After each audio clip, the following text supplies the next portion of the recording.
አሰላሙ አሌይኩም ወረህመቱላህ ወበረካቱ። ሰላም ሰላም፣ ውድ ቻናሌ ቤተሰቦች እንዴት ናችሁ? ደህና ናችሁ? እኔ ያለው አልሐምዱሊላህ ደህና ነኝ። ዛሬ በአዲስ ቪዲዮ ብቅ ብዬላችኋለሁ። በጣም የሚገርም ወሬ ነው ይዤላችሁ የመጣሁት። እስከ መጨረሻው አብራችሁ ቆዩ። ላይክ፣ ሸር፣ ሰብስክራይብ እያደረጋችሁ ማለት ነው። እናንተ እኛ ኢትዮጵያውያንማ ጉድ አመጣን ማለት ነው። እኔ ዛሬ ሴትዮዬ ማለት ነው ታወራለች፣ ምንድነው ትጮሃለች። ከዛ ምንድነው ብዬ ከጧት ነው የጀመረችው።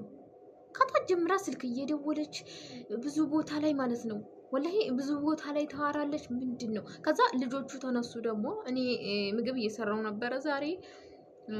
ከዛ ቀስ ብዬ ጆሮዬን ጣል አድርጌ ያዳምጣለሁ። የሆነች ኢትዮጵያዊ ሰራተኛ የነሱ ዘመድ ቤት የምትሰራ አረኛ ኢትዮጵያውያን በየሄድንበት የሰው ባል መቀማት። ኧረ ተው እባካችሁ። ሼባሽ ደግሞ ሼባ ነው የምትቀሙት።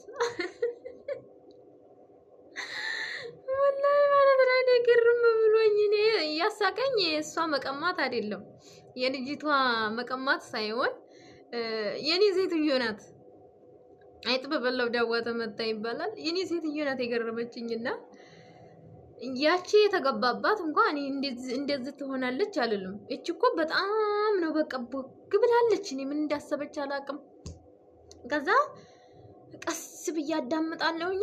12 አመት ነው የሰራችው እሷ። ዘመድ ቤት ነው 12 አመት ሰርታ በመሄጃዋ ሰዓት ባልዮ አግብቷት፣ ሰውየው ማለት ነው በጣም ትልቅ ሰው ነው አሉ። እሱ አግብቷት ቤት አዘጋጅቶላት ምናምን እዛ አደረጋታሉ። ከዛ እቺ ዘመዷ ናት ለሷ ትነግራታለች። እኔ የገረመኝ ማለት ነው የዚችኛይቱ የኔ ሴትዮ ናት የገረመች።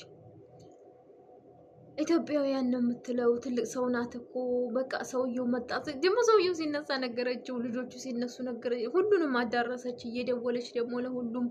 እንደው ደግሞ ምን አለች እንዴ የነሱኑ ሽንት ቤት ስታጥብ ኖራ እሱ እንደገና ያገባታል በአንድ ቤት ማለት ነው። እንደዛ እያለች ሰራተኛ እንዴት ያገባታል ሰራተኛ ሆና።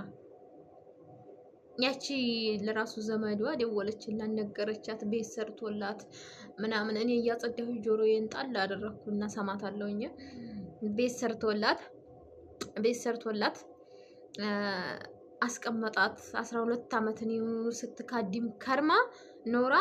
በስተመጨረሻ ለካ ሰውየው ጋር ግንኙነት ነበራቸው። ቤት ተከራይቶ አዋጣት ምናምን ብላ ያቺም ቦግ ብላለች። የዛች ባስ የዛች እንኳን እሺ ባሏ ስለተቀማች ነው። የዚችኛይቱ ምን ይሉታል? የኔዋ ምን ይሉታል? ወይኔ እንዴት እንዳሳቀችኝ! ውይ ከዛ መጣችና የሰማሁት አልመሰላትም ስታወራ እንደነበረ አልሰማችኝም ማለት ነው። ከዛ መጣች ጠራችኝ። ምግብ ምናምን በሉ ምሳ። ከዛ ምሳ ከበሉ በኋላ ነይማ አለችኝ። እሺ ብዬ ሄድኩኝ። አንቺ አሁን እድሜሽ ስንት ነው? ይሄን ያህል አልኳት። እሺ ባልሽ ስንት ነው እድሜው አለችኝ። ይሄን ያህል። እሺ እናንተ ሀገር ትልቅ ሰው በጣም ትልቅ ሰው ወጣትን ያገባል እንዴ አለችኝ። ኧረ በጭራሽ የሚያገባ የለም አልኳት። ገባቸው። ለምን እንደመረመረችኝ አላውቅም። ወላሂ ግርም ነው ያለኝ። ለምን ፈርታ ይሁን ምን ይሁን አላውቅም። አረ የሚያገባ የለም። ማን ያገባል? ሁሉም በኩያው የ4 አመት የ5 አመት ብልጫ ያለው እንጂ ሊያገባኝ የሚችለው እኛ ሽማግሌ አናገባም አልኳት። ብርም ቢኑረውም አይኑረውም እኛ ሽማግሌ አንወድም። የኔ ባልም ደግሞ ወጣት ነው ምናምን አልኳት። አሀ እንደዛ ነው አለችኝ። የሰማት አልመሰላትም። አስረገጠች። እኔን ጠየቀችኝ። ከዛ እኔን ጠየቀችኝና አረጋግጠች። ስታወራ እንደነበረ አላወቀች። እኔ እንደሰማዋት አላወቀችም ማለት ነው። በቃ እኔም ደግሞ ስለነቃሁባት ኢትዮጵያን ሲጀመር እኛ ሽማግሌ አንወድም፣ ባህላችንም አይደለም ሽማግሌ ማግባት አልኳት ማለት ነው። ሲጀመር እኛ ብር ታገኘ ሽማግሌ ቀርቶ ሊሞት ያለውን የሚያገቡት ማለት ነው።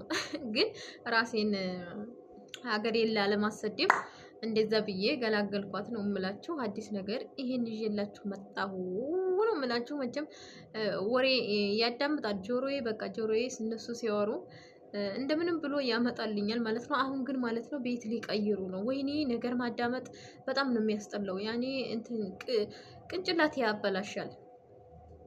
ለምን መሰላችሁ? እዚህ ጋር መጥበውና እንትኑ ሳሎኑ አንድ ስለሆነ የሆነ የሚዋሩት ወሬ እኔ ጋር ይመጣል። ሊያሙ ይችላሉ ምናምን፣ ያ ደግሞ እኔን ይረብሽኛል። ሌላም ኢትዮጵያውያን ሲታማ ከሰማሁኝ ደስ አይለኝም፣ አኮርፋቸዋለሁ። እኔ ሳልነካ ለነዛ አኮርፋለሁ። እና አሁን ሌላ ቤት ይገዛሉ ይመስለኛል። በቃ ሁሉ ነገር የብቻ የሆነ ማለት ነው። መስሪያ ክፍል ምናምን፣ ኩሽናው ምናምን ሁሉም የብቻ የሆነ ከዛ አንገናኝም፣ ሰላሜን ይይዛሉ። እዚህ ግን የሆነ ቤቱን እንደ መዝናኛ ነገር ነውና ቤት ውስጥ ነው ሁሉ ነገር አንድ ነው። የኔ ክፍል ራሱ እዛው ነው፣ ታች ግራውንድ ላይ እዛው ነው። በቃ በአንድ ነው የሆነ እነሱ የሚያወሩት ነገር ለኔ አይደበቀኝም ማለት ነው። ማንንም ሲያሙ ምንንም ሲያሙ ይመጣልኛል። እና አሁን ሲቀይሩ ሰላሜን ይይዛሉ። ምንም ነገር አልሰማም። አሁን ይሄንን እዚህ ባሉ ኖሮ አልሰማም። የመጀመሪያ ቤታችን አሁን የኛ ክፍል፣ የመተኮሻ ክፍል፣ የማጠቢያ ክፍል፣ የመስሪያ ክፍል የብቻ ነው። ቤቱ ደግሞ የብቻ ነበር እና ማንም ያውራ ማንም ይጩህ ምንም ነገር አንሰማም አናቅም ነበር። እዚህ ጋር ግን አዲስ ቤት ከቀየርን በኋላ አንድ ስለሆነ በቃ የሚያወራት ሁሉ እዚህ ጋር ትመጣለች። የሚያወራትን ሁሉ እሰማለሁ ማለት ነው። እና ውዶቼ የዛሬው አዲስ ነገር ይሄንን ይመስላል። በድጋሚ እስከምንገናኝ ድረስ ላይክ፣ ሼር፣ ሰብስክራይብ አይለያችሁ እላችኋለሁ።